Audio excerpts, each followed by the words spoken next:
Olá, muito bem-vindos à aula de Geografia. Panorama geral do Brasil. Estado do Acre, Rio Branco, muito querido estado do Acre. Eu nunca fui tão bem recebido num lugar como esse. Como todos os lugares do Brasil, a gente é sempre muito bem recebido, né? Lógico. Mas o Acre tem um sabor diferente. A população é jovem, de espírito, é um Brasil renovado, muito interessante. Eu nunca tinha visto em nenhum outro lugar do Brasil. Todos os lugares do Brasil são incríveis, claro. O Acre tem aí a reserva segurando a floresta amazônica para não poluir, para tentar ter uma vida sustentável. Esse é o grande legado do Acre que eu quero mostrar para vocês. Desde o Barão do Rio Branco, que comprou o Acre da Bolívia, nessa época a Bolívia não povoava essa região, os brasileiros já estavam nessa região, principalmente cuidando dos seringais. Então a gente pode fazer uma analogia rápida dos seringais ao grande estado do Acre de hoje. Vamos lá então nessa viagem incrível ao incrível estado do Acre, que na minha opinião será um estado de grande futuro, modernidade, fazem parte então do Acre. É claro que, socialmente falando, todos os estados brasileiros têm alguns probleminhas, mas eu quero destacar o lado bom desse estado. Vamos lá. Bom, gente, começando então, Brasil, estados brasileiros, a gente vai destacar a região, hoje a região norte. Vamos analisar então a região norte do Brasil. Tá? Grande biodiversidade. Capital, Rio Branco, do Acre, em homenagem a este grande diplomata brasileiro, Barão do Rio Branco, que nasceu no Rio de Janeiro. A gente vai falar sobre ele. A economia do Acre, basicamente, serviços. Futuramente vai ter um tratamento de exportação para a região do Pacífico. Isso vai alavancar também a economia local. Existem outros meios também de extrativismo, a piscicultura, cultura de peixes, a castanha do Pará, ou castanha do Brasil, né? Ela é bastante difundida também. Eu vi também recentemente, estão fazendo várias iniciativas. O petróleo também foi descoberto na região de Cruzeiro do Sul. E outras curiosidades, como Chico Mendes, e grandes outras análises sobre o Acre, certo? Bom, além da floresta amazônica, está dentro do território do Acre, do estado acreano do Acre, do grande estado do Acre, nós vamos ver também uma viagem pelas maravilhas, principalmente da capital, porque senão fica muito difícil eu mostrar tudo, né? E próximo da capital, por exemplo, há pouco tempo acharam os geoglifos antigos índios da região, que desenhavam então, talvez em cemitérios ou construções próprias. A cidade do Rio Branco é uma cidade belíssima, tem um parque horizontal muito grande, chamado Parque da Maternidade, belíssimo, e com grandes bibliotecas, grandes áreas para passeio. Você tem aqui o teatro da cidade, você tem aqui a Biblioteca da Floresta, que é uma biblioteca moderníssima, alguns monumentos ao Chico Mendes, a belíssima ponte estaiada para pedestres, que é muito legal, né? Aqui o Rio Acre, nós temos aqui o Palácio Rio Branco, belíssimo palácio, construído na década de 30. Aqui a região próxima à margem do Rio Acre, onde tem o Mercado Velho. A cidade que tem um potencial turístico muito forte aqui, belíssimo aeroporto internacional, com uma área de expansão gigante. Ainda dá para crescer várias vezes esse aeroporto. Aqui nós temos também a seção de paleontologia dentro da biblioteca da Floresta, mostrando aqui um dos maiores espécimes, um dos maiores crânios de jacaré do mundo, crocodilo que viveu nessa região. Tinha mais de 10 metros. E aí vários exemplos aqui mostrando animais antigos que viveram nessa região. O tubarão, megalodon. também viveu. Olha que belíssima, belíssima biblioteca, mostrando aqui o sistema solar, enfim, uma série de coisas que vem ao caso vocês conhecerem. Antiga região onde tinha mar, a Amazônia era mar, e que mostra então toda a parte de paleoclimatologia e paleontologia. Aqui o palácio, belíssimo palácio. Parque Tucumã também, um parque horizontal da cidade. Mercado Velho, aqui a região próxima do rio, que belíssimas estátuas no centro, a bandeira do Acre, belíssimo aqui, o símbolo dos seringalistas, belíssimas árvores, e uma das minhas queridas, olha aqui, a rodoviária internacional. Veja a infraestrutura dessa biblioteca, gente. Maravilhoso. Esse é um investimento que a gente deve mostrar, que ele é raro no Brasil, né? Outra coisa que eu fiquei apaixonado, além de mostrar aqui o mapa, também aqui a OCA, obra moderna, Organização dos Centros de Atendimento, uma obra moderna, uma arquitetura de Rio Branco. Olha, veja a belíssima biblioteca, olha que coisa linda, misturando então o conceito de telhado da Amazônia, né? Misturando então com o conceito moderno de arquitetura. Fantástico. E aqui uma das joias, na minha opinião, da cidade, além desta biblioteca que é uma joia, é a Biblioteca Pública do Acre, linda, com Wi-Fi. Estou fazendo propaganda de uma coisa que eu acho que é muito boa, benéfica para uma população, que é uma biblioteca com milhares de livros. Veja a infraestrutura, o ar-condicionado, que a gente não vê nos grandes centros do Brasil, né? Um belo exemplo que deve ser aplicado no Brasil todo. A Biblioteca do Acre, uma infraestrutura, olha o que eu vi nos Estados Unidos, parecido até, né? Então, lembrando a arquitetura tanto local como também internacional, belíssima nível internacional a biblioteca. Aqui uma visão aérea da cidade. Vocês podem ver que tem um corredor de floresta aqui dentro da cidade, que é muito bom, benéfico, um pulmão para essa cidade, que em volta já várias fazendas, bastante floresta amazônica ainda. Aqui uma parada da WWF, World Wide Foundation, World Wide Foundation, que é muito legal, né? O estado do Acre é um estado que valoriza a sustentabilidade. Aqui mostrando então palácios, povos da floresta. É uma cidade temática, com a temática da conservação. Isso eu nunca vi no Brasil e em nenhum lugar do mundo. Poucas cidades, talvez. Eu vejo um grande potencial ecoturístico neste estado, que é um estado futurístico, na minha opinião. Deixa eu tirar o óculos, né? O que eu acho, por exemplo, aqui do lado a gente está vendo as cidades importantes do Acre, tem outras, eu não falei todas. Cruzeiro do Sul, com uma ponte estaiada belíssima, a sua Catedral da Glória, né? Catedral gótica, estilo germânico. Cruzeiro do Sul, então, aqui depois mostrando outras cidades, Sena Madureira, uma cidade importante, com mais de 30 mil habitantes, Tarauacá, né? Brasileia. Interessante saber as cidades importantes do Acre, né? Aqui, Brasileia, essa ponte binacional, perto já da Bolívia. Rio Branco, com a sua ponte estaiada de pedestres, toda a magnitude, a beleza. O estádio vai abrigar talvez a delegação da Itália, vai treinar aí. Não sei bem se é isso. Só aqui na Copa do Mundo. Belíssima arquitetura. Eu trabalho mensalmente, bimestralmente, vou até essa capital. Belíssima. Trabalhar no colégio espetacular, Colégio Sigma Poliedro. Também vale lembrar que é um dos melhores colégios que eu já vi na minha vida.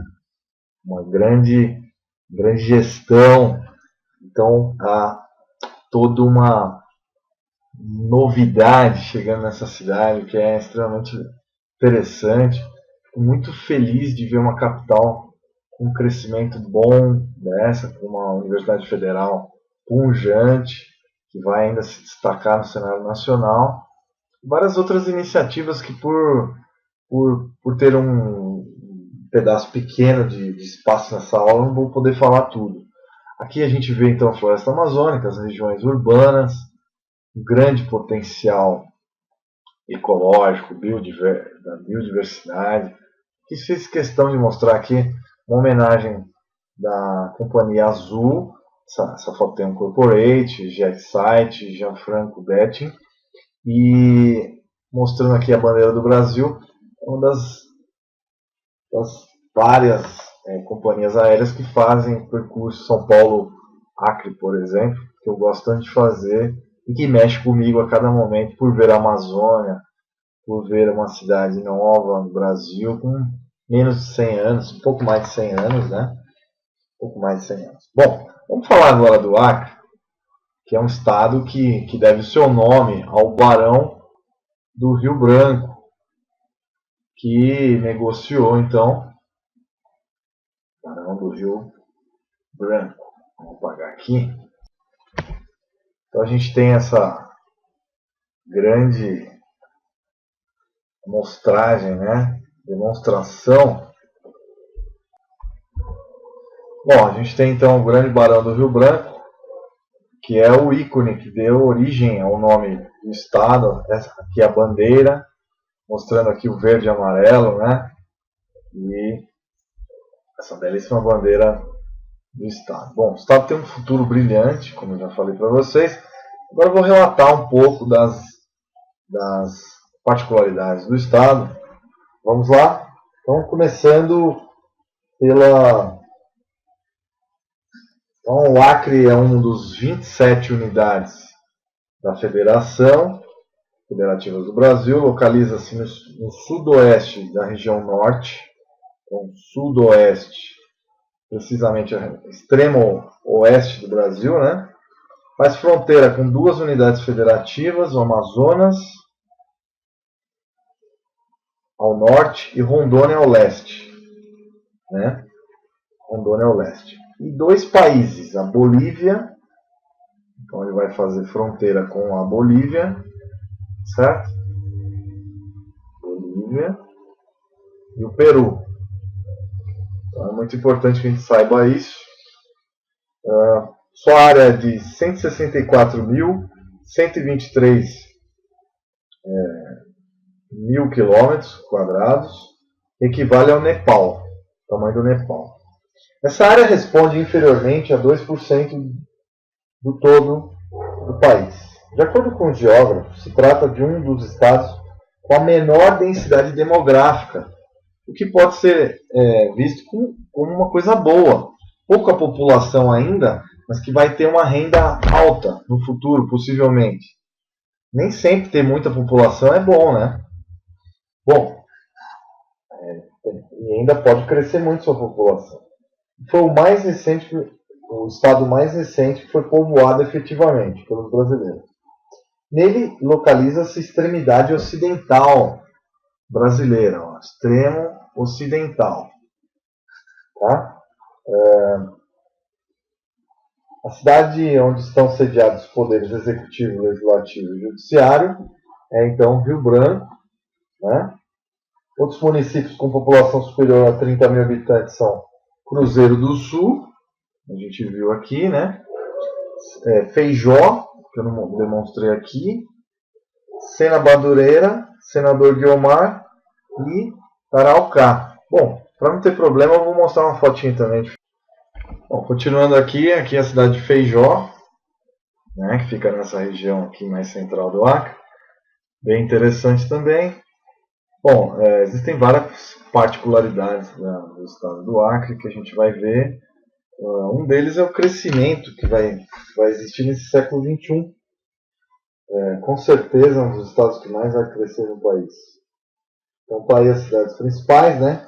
Somente em 1877 teve início no Acre, que naquela época pertencia à Bolívia, a chegada da quase totalidade dos migrantes que oriundos do Nordeste do Brasil. Queriam melhores terras. originários, né? Mais precisamente do Ceará, colonizaram a região para buscar a borracha que se encontrava na floresta amazônica, os seringais, né? Nas últimas décadas do século XIX, moravam 50 mil brasileiros na região. Então, no final do século XIX. Isso é importante destacar. Os seringueiros lutaram com as tropas. Aí vem. Lutaram com as tropas para realizar a ocupação da região em 1903, ao lado do último líder da Revolução Acreana, o gaúcho Plácido de Castro. Foram os autores da proclamação do Estado Independente do Acre. Certo? Então, muito interessante. Então, a região foi ocupada militarmente pelo governo brasileiro e depois o Brasil conversou diplomaticamente com a Bolívia. Aí, o papel fundamental do Barão do Rio Branco. Certo? O que resultou desses últimos dois fatos, o Brasil comprou o Acre da Bolívia. Então, diga-se, o Brasil comprou o Acre. Né? O governo brasileiro decidiu criar o Território Federal do Acre em 1904, por força da Lei Federal número 4070. O presidente do Brasil,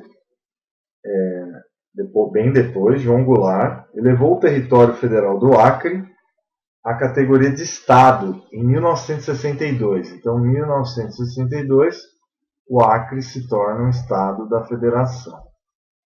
Certo? Foi promovido pela borracha, produzida que o Estado tinha se ocupado e se desenvolveu. A produção de borracha declinou desde 1913.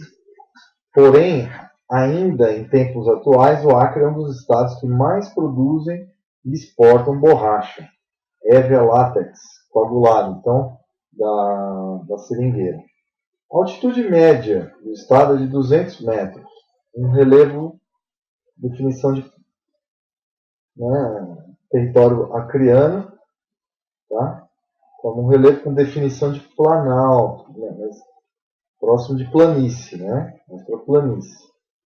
Juruá, Carauacá, Muru, Imbirá e Chapuri são os rios de maior importância do estado, junto com o rio Acre, né?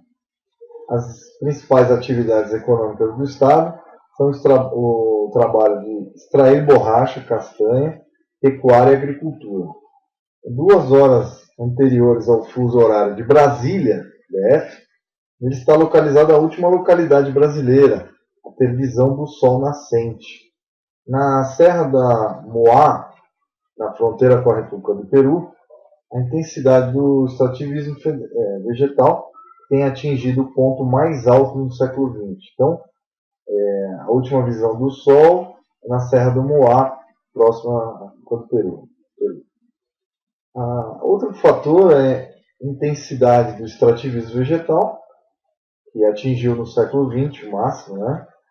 Traindo brasileiros de vários estados, misturando tradições da região sul do Brasil, de São Paulo, da região nordeste do Brasil, e dos grupos étnicos indígenas. Deu-se o surgimento de uma culinária com muitas diversidades, que põe junto a carne de sol, pirarucu, tacacá, né, gente?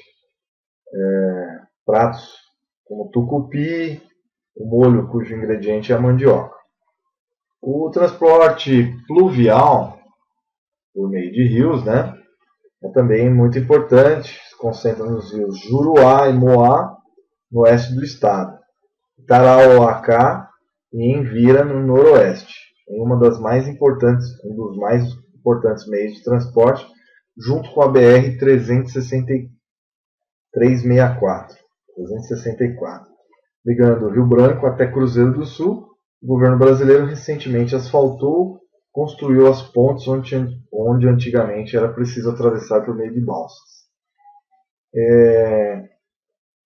O Acre foi repassado então ao governo federal em 1963.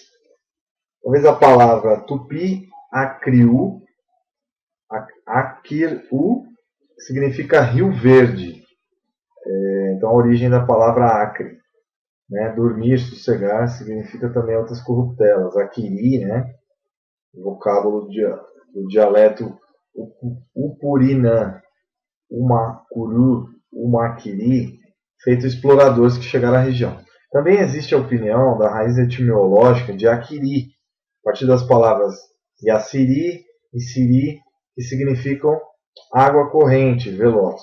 Isso é uma das formações da palavra Acre. Na viagem feita por João Guimarães de Carvalho ao rio Purus, em 1878, foi escrita uma carta pelo colonizador.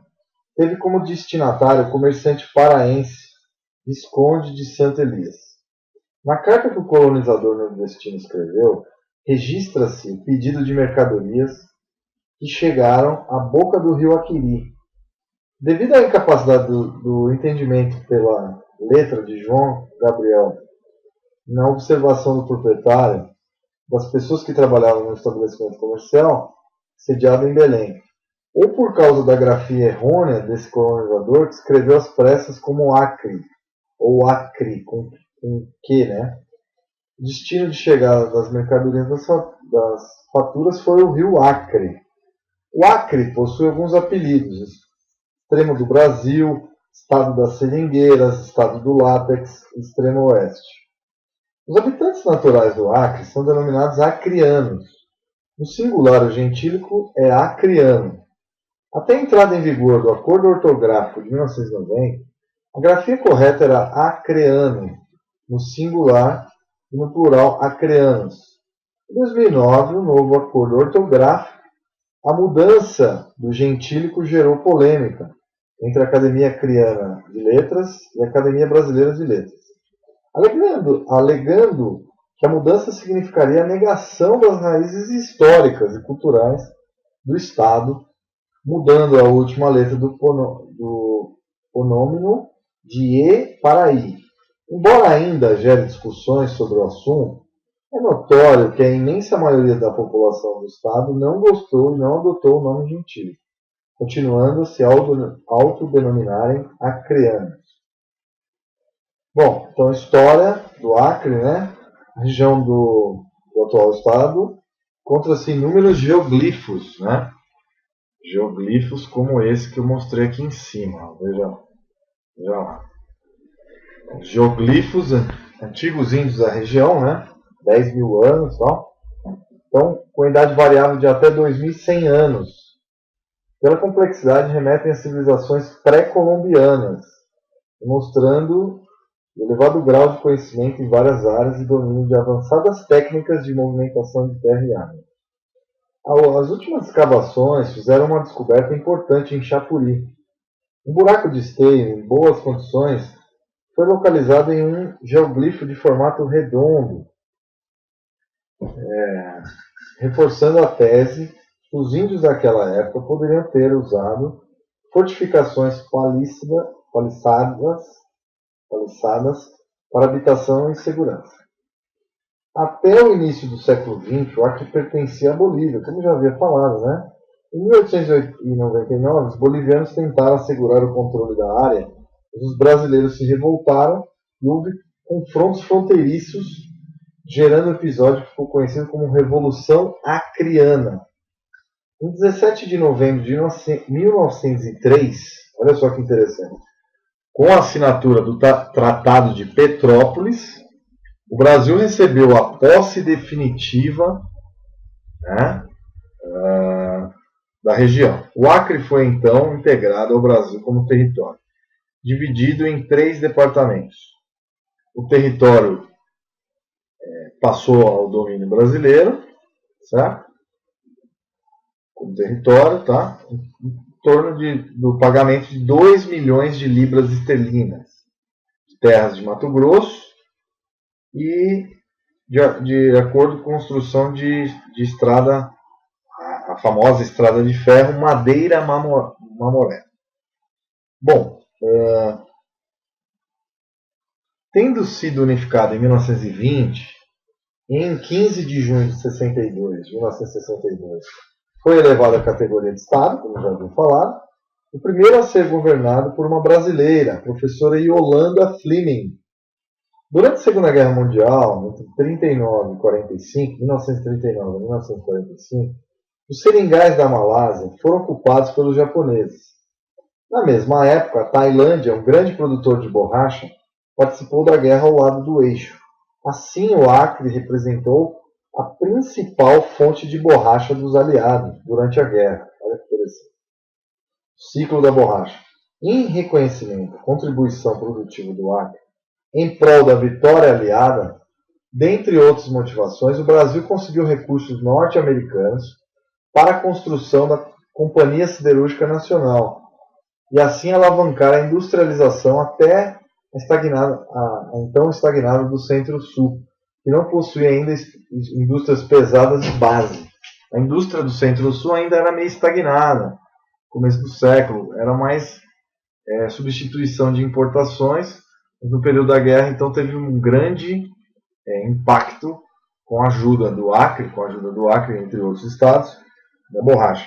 Em troca, com a participação dos Estados Unidos na região do Rio Grande do Norte, a base do Rio Grande do Norte, né?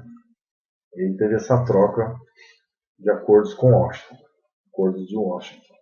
Em 4 de abril de 2008, o Acre venceu uma questão judicial no estado do Amazonas em relação ao litígio em torno da linha de Cunha Gomes, culminou na anexação de parte dos municípios de Envira, Guajará, Boca do Acre, Pauini e Eirunepé e Ipixuna.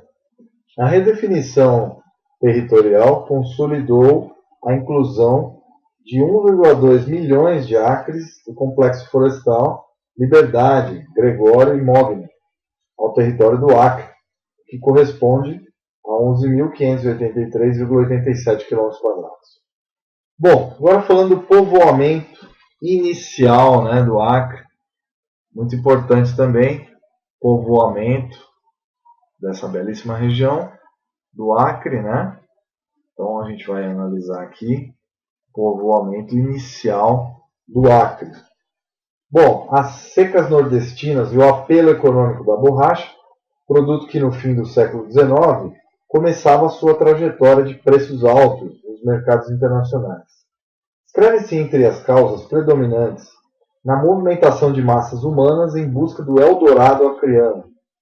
As penetrações portuguesas do período colonial já haviam atingido seus pontos máximos no Brasil durante o século XVIII. Consequência inevitável foi a dilatação do horizonte geográfico na direção oeste, atingindo terras de posse espanhola, fato que se tornou matéria dos Tratados de Madrid, de 1750, de Santo Ildefonso, de 1777.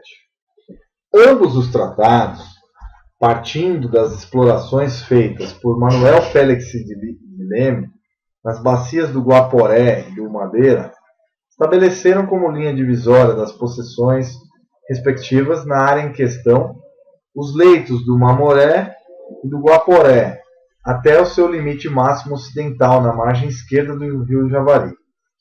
O povoamento da zona, estimulada pela criação da nova Capitania Real de Mato Grosso, em 1751, deu-se na direção da fronteira, surgindo alguns centros importantes. Vila Bela, em 1752, as margens do Guaporé, Vila Maria, 1778, no rio Paraguai, Casal Vasco, 1783. Até meados do século XIX, não se pensou em povoamento sistemático da área. Nessa época, o grande manancial virgem de borracha, que aí se encontra, atraíram interesse mundial, provocando sua colonização de modo inteiramente espontâneo. A política econômica do Império, veja lá, interessante também, falando do estado do Acre, orientava para a atividade agrário-exportadora com base no café. Não comportava o aproveitamento e a incorporação dos territórios do extremo ocidental. Desse descaso resultou que no Atlas do Império do Brasil de 1868, de Cândido Mendes de Almeida, modelar em seu tempo, não figurassem o rio Acre e seus principais tributários completamente desconhecidos dos geógrafos. Isso é interessante. Ainda não se conhecia os rios aqui dessa região. Apesar de tal política, alguns sertanistas brasileiros exploravam aquela região agreste e despovoavam, desconhecendo se pertencia ao Brasil, ao Peru ou à Bolívia. Assim, em meados do século XIX, no impulso que a procura da borracha ocasionou, solicitada que era no mercado internacional, várias expedições esquadrinharam a área, buscando facilitar a instalação dos colonos. Nessa época, João Rodrigues Cametá iniciou a conquista do rio Purus. Manuel Urbano da Encarnação, índio Murá, grande conhecedor da região, atingiu o rio Acre, subindo até as proximidades do Chapuri. João da Cunha Correia alcançou a bacia do Alto Tarauacá. Todo esse desbravamento se deu, na maior parte, em terras bolivianas. As atividades exploradoras, a importância industrial das reservas de borracha e a penetração de colonos brasileiros na região suscitaram, então, o interesse da Bolívia, que suscitou melhor fixação, dos limites. Após várias negociações fracassadas, em 1867 assinou-se o Tratado de Ayacucho, que reconheceu o Utpossidetes colonial. É uma palavra latina, né? Utpossidetes colonial. A divisória foi estabelecida pelo paralelo da confluência dos rios Beni e Mamoré em direção ao leste, até a nascente do rio Javari, embora ainda não fossem conhecidas as cabeceiras desse rio. Estou falando dos rios que formam, então, os principais territórios do hoje estado do Acre. Embora ainda não fossem conhecidas as cabeceiras desse rio. Ocupação nordestina. A proporção que subia no mercado o preço da borracha, crescia a demanda e aumentava a corrida para a Amazônia. Os seringais multiplicavam-se assim pelos vales do Acre, do Purus e mais a oeste o Tarauacá. Em um ano, 1873 e 1874, na bacia do Purus, a população subiu de cerca de 1.000 para 4.000 habitantes. Por outro lado, o governo imperial, já sensível às ofertas decorrentes da procura da borracha, considerou brasileiro todo o Vale Purus. Também na segunda metade do século XIX, registraram-se perturbações no equilíbrio demográfico e geoeconômico do Império, com surto cafeeiro no sul, canalizando os recursos financeiros e de mão de obra em detrimento do Nordeste. O empobrecimento crescente dessa região impulsionou ondas migratórias em direção aos estados do Rio de Janeiro, Minas Gerais e São Paulo. O movimento de populações tornou-se particularmente ativo durante a seca prolongada no interior nordestino de 1877 a 1880, expulsando centenas de nordestinos que rumaram para os seringais em busca de trabalho. Planta nativa seringueira, então, ela escondia-se no emaranhado de outras árvores, igualmente nativas, obrigando o homem que saía no encalço da borracha a construir o verdadeiro labirinto com trilhas em zigue-zague na selva. O avanço da migração nordestina processou-se até as margens do rio do Juruá e acelerou a ocupação das terras, mais tarde Bolívia reclamaria. Os grandes leitos pluviais e a rede de seus tributários eram então intensamente trafegados por flotilhas de embarcações do mais variado porte, transportando colonos, mercadorias, material de abastecimento para os núcleos mais afastados. Os governos do Amazonas e do Pará logo instituíram a chamada Casas Aviadoras, que financiavam vários tipos de operações, garantiam crédito e promoviam o incentivo comercial dos seringais. Então, o seringal, que é nativo dessa região, construíram então um verdadeiro labirinto de trilhas em zigue-zague na selva. Do seringal surgiu a figura humana do seringueiro, associado à planta para explorá-la. Seringueiro, patrão, beneficiário do crédito da casa aviadora, seringueiro extrator, aviado por sua vez do patrão. Um morando no barracão, sempre localizado à beira do rio, com aparências de domínio patriarcal, outro na barraca de construção tosca no meio da selva. De 1920 em diante, usa-se o neologismo seringalista para designar o patrão. Completara-se assim, antes de findar-se o século XIX, a ocupação brasileira do espaço geográfico do Acre, onde mais de 50 mil pessoas formavam no recesso da mata dos 3 vales hidrográficos uma sociedade original cujo objetivo único era produzir borracha. Todo esse trabalho, porém, se operava no solo da Bolívia, país que, por fatalidade da geografia, não pudera completar a integração social e econômica, e mesmo política e geográfica, dos extensos vales do Acre, do Alto Purus e do Alto Juruá na comunidade nacional.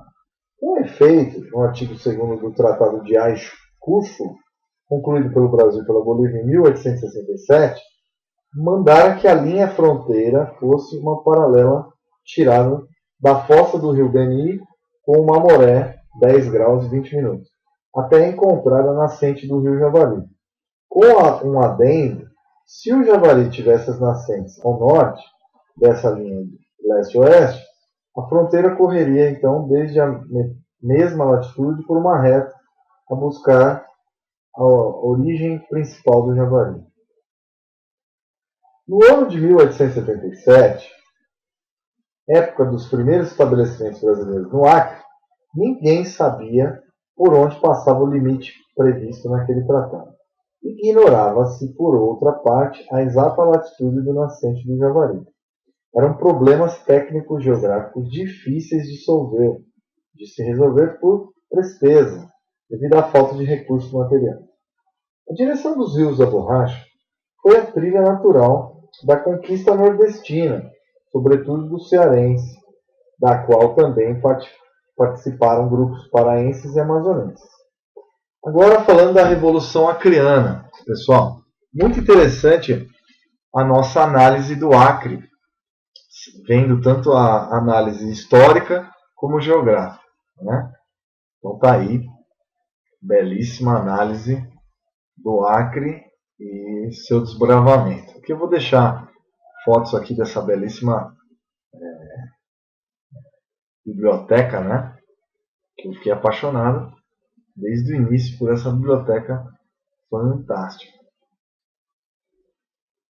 As 2 bibliotecas, então. Bom, continuando então, houve então a Revolução Acreana, né? Acreana. Em 1890, um oficial boliviano, José Manuel Pando, alertou seu governo para o fato de que na bacia hidrográfica do Juruá já havia mais de 300 seringais, com a ocupação dos brasileiros implantando-se cada vez mais rapidamente o solo da Bolívia. A penetração brasileira avançara em profundidade para o oeste do meridiano de 64 graus, até além de 72 graus, uma extensão de mais de 1.000 quilômetros. Muito embora já estivessem fixadas as fronteiras acima, com influência do Benigno Mamoré, segundo o Tratado de 1867. Nomeou-se em 1895 nova comissão para ajuste da divisória. O representante brasileiro, Gregório Taumaturgo de Azevedo, demitiu-se após verificar que a ratificação do Tratado de 1867 iria prejudicar os seringueiros ali instalados. Em 1899, os bolivianos instalaram um posto administrativo em Puerto Alonso, cobrando impostos e lançando taxas aduaneiras sobre as atividades dos brasileiros. No ano seguinte, o Brasil aceitou a soberania da Bolívia na zona, quando reconheceu oficialmente os antigos limites da confluência Beni-Mamoré. Os seringueiros alheios às tramitações diplomáticas julgaram lesados seus interesses, iniciaram movimentos de rebeldia no mesmo ano em que a Bolívia implantou a administração de Porto Alonso, em 1899. Registraram-se duas sérias contenções. Em abril, um advogado cearense, José Carvalho, liderou uma ação armada que culminou na expulsão das autoridades bolivianas. Logo depois, a Bolívia iniciou negociações com uma trust anglo-americana, Bolivian Syndicate, a fim de promover com poderes excepcionais, cobrança de impostos, força armada, a incorporação política e econômica do Acre a seu território. O governador do Amazonas, José Cardoso Ramalho Júnior, informado do ajuste por um funcionário do consulado boliviano em Belém, o espanhol Luiz Galvez Rodrigues de Arias, enviou-o à frente de contingentes militares para ocupar Puerto Alonso. Galvez proclamou ali a República do Acre, tornando-se seu presidente com apoio dos sindicalistas. O novo Estado tinha o objetivo de afastar o domínio boliviano para depois pedir a anexação ao Brasil, a exemplo do que fizeram o Texas, na América do Norte. Ante o protesto da Bolívia, o presidente Campos Salles extinguiu a efêmera República, março de 1900, 8 meses após sua criação. Luiz Galvez teve que capitular e retirou-se para a Europa. Instalaram-se então os bolivianos na região, onde sofreram a seguir ataque de uma outra expedição que se constituíra em Manaus, com a ajuda do novo governador Silvério Neri, que também se opunha, nos bastidores, ao domínio da Bolívia sobre o Acre, de onde provinham, em forma de impostos, grandes quantias para o Tesouro Estadual. Composta de moços intelectuais da boemia de Manaus, a expedição dos poetas desbaratou-se após rápido combate em frente a Porto Alonso, dezembro de 1900. A ação de Plácido de Castro, e intervenção diplomática. Logo após, então, esse problema diplomático, então, por fim, comerciantes e proprietários do Rio Acre resolveram entregar a chefia da nova insurreição a um ex-aluno da Escola Militar de Porto Alegre, José Plácido de Castro, gaúcho de São Gabriel, que, à frente de um corpo improvisado de seringueiros, iniciou operações na Vila de Chapuri, no Alto Acre, e aí prendeu as autoridades bolivianas em 1902. Depois de combates esparsos e bem-sucedidos, Plácido de Castro assediou Puerto Alonso, logrando a capitulação final das forças bolivianas em 1903. Influíra no espírito Plácido de Castro o fato de haver a Bolívia rendado ao território do Acre a um sindicato estrangeiro, Chartered Company, semelhante aos que operavam na Ásia e na África. O Bolivian Syndicate, constituído por capitais ingleses e americanos, iria empossar-se na administração do Acre, dispondo de forças policiais e de frota armada. Representantes dessa companhia chegaram à vila de Antimari, Rio Acre, abaixo de Puerto Alonso, mas desistiram da missão que os revolucionários dominavam todo o rio, faltando pouco para o fim da resistência boliviana. Aclamado governador do Estado Independente do Acre, Plácido de Castro organizou um governo em Puerto Alonso. Daí por diante, a questão passou à esfera diplomática. O Barão do Rio Branco assumiu o Ministério do Exterior e seu primeiro ato foi afastar o Bolivian Syndicate. Os banqueiros responsáveis pelo negócio aceitaram em Nova York a proposta do Brasil, 10 mil libras esterlinas, como preço da desistência do contrato de 1903.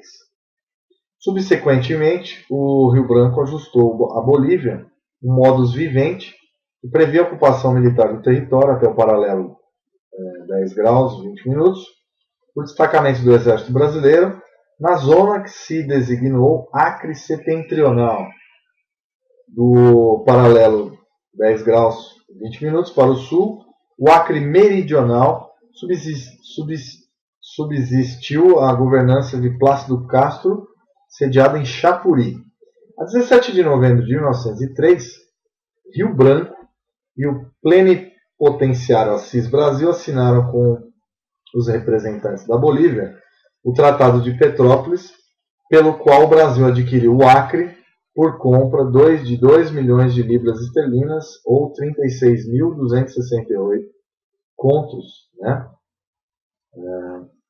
E 870 mil réis em moeda e câmbio da época, e por troca de territórios, pequenas áreas no Amazonas e Mato Grosso. Em consequência, dissolveu-se o Estado independente, passando o Acre meridional e o Acre setentrional a constituírem o território brasileiro do Acre, organizado segundo os termos da Lei 1181, de 25 de fevereiro de 1904, do Decreto 5.188, de 7 de abril de 1904, 3 departamentos administrativos, o Alto Acre, o Alto Purus e o Alto Juruá, chefiados por prefeitos da livre escolha e nomeação do presidente da República. Solucionada a parte da Bolívia, um outro caso tinha de ser resolvido, com o Peru. O governo de Lima, alegando validez de títulos coloniais, reivindicava todo o território do Acre e mais, uma extensa área do estado do Amazonas. Delegações administrativas e militares desse país tentaram estabelecer-se no Alto Purus, 1900, 1901 e 1903, mas, olha só o que aconteceu. No Alto Juruá, 1898 a 1902. Os brasileiros, com seus próprios recursos, forçaram os peruanos a abandonar o Alto Purus, setembro de 1903. Rio Branco, para evitar novos conflitos, sugeriu um modus vivendi para a neutralização de áreas no Alto Purus e no Alto Juruá. O estabelecimento de uma administração conjunta, julho de 1904, isso não impediu um conflito armado entre peruanos e um destacamento do Exército Brasileiro em serviço no recém-criado departamento do Alto Juruá. A luta findou com a retirada das forças peruanas. À luz dos títulos brasileiros e dos estudos das comissões mistas, que pesquisaram as zonas do Alto Purus e Alto Juruá, Rio Branco propôs ao governo do Peru o acerto de limites firmado em 8 de setembro de 1909. Com este ato, completou-se a integração político-jurídica do território na comunidade brasileira. Movimento autonomista do território ao Estado. O Memorial dos Autonomistas, localizado na capital do Rio Branco. Então tem aqui o monumento, Memorial dos Autonomistas, né? A evolução do Acre aparece como um fenômeno típico da penetração moderna na história do Brasil, acompanhada de importantes contribuições na projeção econômica do país, exercendo papel de destaque na exportação nacional até 1913, quando se iniciou da borracha nos mercados europeu e norte-americano. O Acre conheceu um período de grande prosperidade na passagem do século. Em menos de uma década, contava com 50 mil habitantes. Logo após a anexação do Acre ao Brasil, os acrianos esperavam pela sua elevação a Estado, o mais rápido possível, uma vez que, nessa época, auge do ciclo da borracha, o Acre representava 1/3 do PIB brasileiro. Porém, isso não aconteceu. Olha só, chegou a ter 1/3 do PIB do Brasil. Isso pouca gente sabe, né? Interessante, por causa da borracha. Manaus ficou milionária, bilionária, como se fosse hoje, né? Então, a borracha com grande importância mundial. Primeira Guerra Mundial, né? Segunda Guerra Mundial. Vamos lá, continuando. Atendendo às disposições jurídicas do Tratado de Petrópolis, o presidente Rodrigues Alves sancionou a lei que criava o território do Acre, em 1904. Primeiro do país, dividindo o território em 3 departamentos, Alto Acre, Alto Purus e Alto Juruá. E depois o desmembramento para formar o Alto Tarauacá, em 1912. A administração departamental exercia até 1921 por prefeitos designados pelo presidente da República. Essa subjugação causou intensas revoltas da população. Foi o caso da revolta do Cruzeiro do Sul em 1910, que depois o prefeito departamental do Alto Juruá proclamou criado o Estado do Acre, chamada Revolta do Alto Juruá. 100 dias depois, entretanto, as tropas federais atacaram os revoltosos, estabeleceram a ordem e a tutela. Em 1913, o movimento de revolta ocorreria no Purus, Sena Madureira, por motivos muito semelhantes ao de Juruá. Em 1918, seria a vez da luta autonomista chegar ao Vale do Acre, em Rio Branco. Então, em Rio Branco, teve mais um protesto, né, importante, que protestou intensamente contra a manutenção daquela situação de subjugação do governo federal. Porém, ambas as revoltas foram igualmente sufocadas à força do governo brasileiro. A partir do fracasso das revoltas, a luta pela autonomia não recorreu mais às armas. Depois disso, a reforma política de 1920 unificou as 4 prefeituras departamentais em um único governo federal. Serviu para acalmar o Vale do Acre, que foi beneficiado pela reforma, já que para a capital do território foi estabelecida Rio Branco, aqui, né? Rio Branco, como vocês estão vendo na foto. Esse belíssimo palácio maravilhoso, um dos mais bonitos do Brasil e do mundo, né? Um dos palácios mais bonitos que eu já vi. Com a queda do ciclo da borracha em 1920, o movimento autonomista foi perdendo força, ressurgindo apenas uma década mais tarde, quando a Revolução de 1930 alterou completamente os rumos da República Brasileira. Nesse momento, os acrianos acreditaram que poderiam enfim conquistar a tão sonhada autonomia, mas foi em vão. Com a Constituição de 1934, o Acre só obteve o direito de eleger 2 deputados federais para representá-los na Câmara Federal, sem alterar o regime de indicação dos governadores do território. Seguiu-se mais um longo período em que as discussões autonomistas não passavam de conversas em intermináveis reuniões, agremiações políticas e jornais, e tinham uma bandeira maior, o autonomismo. Multiplicaram-se simulacros de partidos políticos, Legião Autonomista, Partido Construtor, Partido Autonomista, Partido Republicano do Acre Federal, Comitê Pró-Autonomia, etc. Assim como se multiplicavam os títulos de jornais com o apelo autonomista, como, por exemplo, o Estado, o Autonomista, o Estado Acre. Impulso mesmo, o movimento autonomista só voltaria a ter meados da década de 50, quando o Partido Social Democrático, 1945 a 2003, do ex-governador José Guiomar dos Santos, resolveu assumir essa bandeira e elaborar um projeto de lei que transformava o Acre em Estado. Esse projeto causou grande movimentação política em todo o Estado e chegou ao Congresso Nacional em 1957, provocando uma intensa disputa política entre o PTB de Oscar Passos e o PSD de Guiomar Santos, tendo o primeiro se posicionado contra a lei de transformação do Acre em Estado. Depois de muitas disputas no Congresso Nacional, finalmente, em 1962, durante a fase parlamentarista do governo João Goulart, foi assinada a Lei 4.070, de autoria do então deputado Guiomar Santos. Por uma ironia política, o presidente João Goulart era do Partido Trabalhista Brasileiro, partido que, a nível nacional, se colocava contra o tal projeto. Assim, o projeto foi aprovado e passou a vigorar em 15 de julho de 62. O PTB, todavia, não foi de todo derrotado nas primeiras eleições livres e diretas realizadas na história do Acre. O PTB foi o grande vencedor, fazendo o primeiro governador constitucional do Acre, o professor José Augusto de Araújo, além de todas as prefeituras municipais acreanas.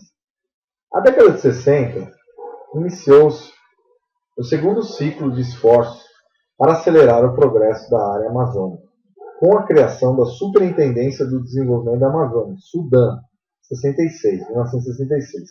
Procurou-se melhor entrosar os subsetores regionais dentro do próprio Estado, concorrendo então para isso os ramais da Transamazônica, que ligaram Rio Branco e Brasileia no alto curso do Acre, às margens dos rios Purus, Juruá e Tarauacá, incrementando a política de desenvolvimento destinada a corrigir as distorções demográficas, econômicas e políticas na integração nacional. No século XXI, 2005, foi iniciada a construção da rodovia interoceânica, né? importante obra, que fez com que dará então ao Brasil, pelo Acre, acesso a 3 portos peruanos no Oceano Pacífico, Ilo, Maratane e San Juan, para facilitar as exportações para a Ásia, prevista para 2009 ou para o século, essa década, 2010 a 2020. A obra foi adiada para o fim de 2010 com um custo de cerca de 2 bilhões de dólares. Em 2007, a Assembleia Legislativa do Acre aprovou uma regularização fundiária para legitimar a posse e alienação de propriedades públicas rurais, que beneficiam 600 famílias em cerca de 10 municípios. Em junho de 2008, entrou em vigor a lei que alterou os fusos horários brasileiros. O Acre passou a ter 1 hora a menos, e não 2, em relação ao fuso de Brasília. Apesar do referendo, o Acre mantém o antigo fuso horário e ainda cresceu, chegou a 3 horas. Em setembro de 2008, o Brasil reforçou o efetivo do Exército na fronteira do Acre, no departamento boliviano de Pando. Essa se tornara instável com o massacre de 30 camponeses bolivianos, feito por opositores ao referendo de aprovação de uma nova Constituição. Mas os conflitos se dissiparam na realização do referendo na Bolívia. Nas eleições de 2008, o prefeito de Rio Branco, Raimundo Argelim, foi reeleito no primeiro turno. Em 2010, Tião Viana, Partido dos Trabalhadores, foi eleito governador. 50% dos votos, mais de 50% dos votos, válidos, contra seu adversário candidato Tião Bocalon, PSDB. Em dezembro de 2011, o Estado ganhou seu primeiro shopping center na cidade de Rio Branco. E depois, nas próximas aulas, eu vou falar então da geografia, da economia e por aí vai, tá bom? Então vamos fazer um segundo bloco com novas aulas. Espero que vocês tenham gostado dessa videoaula, que mostrou então a nova Rio Branco, belíssima, com suas bibliotecas encantadoras, seus bares em volta do rio, regiões turísticas, não só de bares, como de futuro comércio, pujante, e os demais cidades importantes do Acre, que fazem dessa cidade uma das importantes capitais novas e pujantes economicamente do Brasil. Grande abraço a todos, grande abraço a todos os acreanos e a todo o Brasil por conhecer esse estado belíssimo que cresce como nunca e que vai dar o que falar ainda no Brasil. Grande abraço para vocês. Tchau, tchau.